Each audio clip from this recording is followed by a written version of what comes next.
Pinong pino.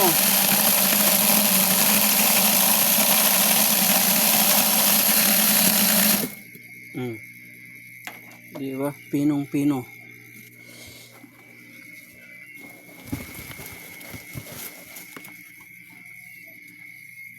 Kunti lang sa Madrid Cacao dahil pangpapalinis lang sa kanilang bituka.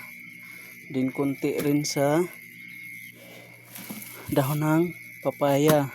Din lalagyan natin ng saging. Yun, pinong pino. Kahit sisiw ng pabo, makakainan yan. Ganyan lang mga ka-farmers. No? Then lalagyan natin ng tahop o rice bran. To. Din mag-ano naman tayo ng Madre de Agua. Magbe-blend tayo ng Madre de Agua, kabayan. To mga ka-farmers, no?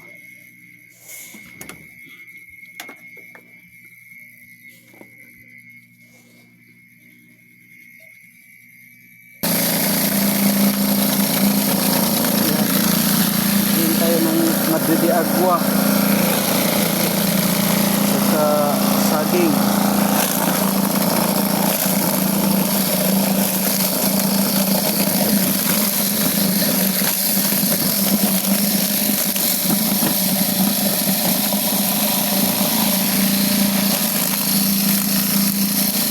Ito, dahon ng papaya.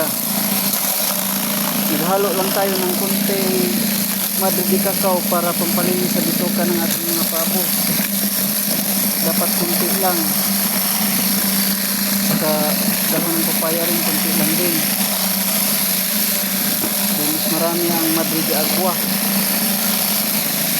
Meron din tayong tiksay. Yan. Talagang madudurog yan, no?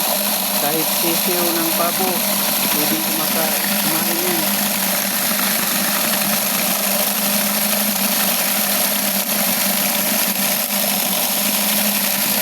Kitang-kita niyo po, pinong pino.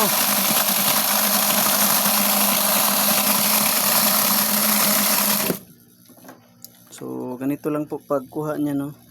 Itong blade kukunin ko lang, then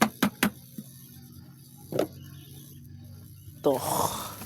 Oh, pinong pino, mga ka-farmers. Kahit sisiw ng pabo ay pwedeng kumain yan. Pinong pino. Lalagyan natin ng tahop o rice bran. Din kunting asin. Pwede nang ipapakain ng ating pabo niyan.